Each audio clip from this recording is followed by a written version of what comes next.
Deux Rois, chapitre 3.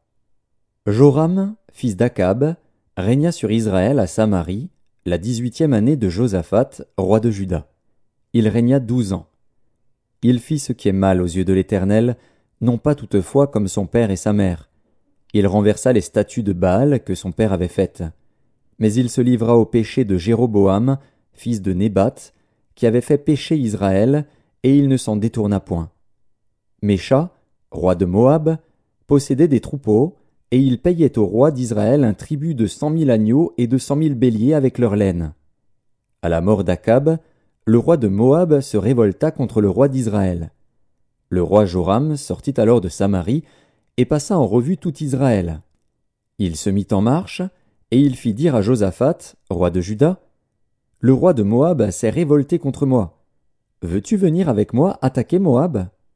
Josaphat répondit, « J'irai, moi comme toi, mon peuple comme ton peuple, mes chevaux comme tes chevaux. » Et il dit, « Par quel chemin monterons-nous » Joram dit, « Par le chemin du désert d'Édom. » Le roi d'Israël, le roi de Juda et le roi d'Édom partirent. Et après une marche de 7 jours, ils manquèrent d'eau pour l'armée et pour les bêtes qui la suivaient. Alors le roi d'Israël dit, « Hélas, l'Éternel a appelé ces 3 rois pour les livrer entre les mains de Moab. » Mais Josaphat dit, « N'y a-t-il ici aucun prophète de l'Éternel par qui nous puissions consulter l'Éternel » L'un des serviteurs du roi d'Israël répondit, « Il y a ici Élisée, fils de Shaphat, qui versait l'eau sur les mains d'Élie. » Et Josaphat dit, « La parole de l'Éternel est avec lui. » Le roi d'Israël, Josaphat et le roi d'Édom descendirent auprès de lui. Élisée dit au roi d'Israël, « Qu'y a-t-il entre moi et toi ? Va vers les prophètes de ton père et vers les prophètes de ta mère. » Et le roi d'Israël lui dit, « Non, car l'Éternel a appelé ces 3 rois pour les livrer entre les mains de Moab. » Élisée dit, « L'Éternel des armées, dont je suis le serviteur, est vivant. Si je n'avais égard à Josaphat, roi de Juda, je ne ferais aucune attention à toi et je ne te regarderais pas. Maintenant, amenez-moi un joueur de harpe. » Et comme le joueur de harpe jouait, la main de l'Éternel fut sur Élisée. Et il dit, « Ainsi parle l'Éternel. Faites dans cette vallée des fosses.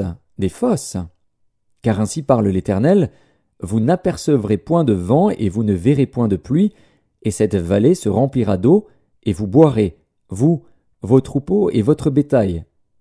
Mais cela est peu de chose aux yeux de l'Éternel. Il livrera Moab entre vos mains.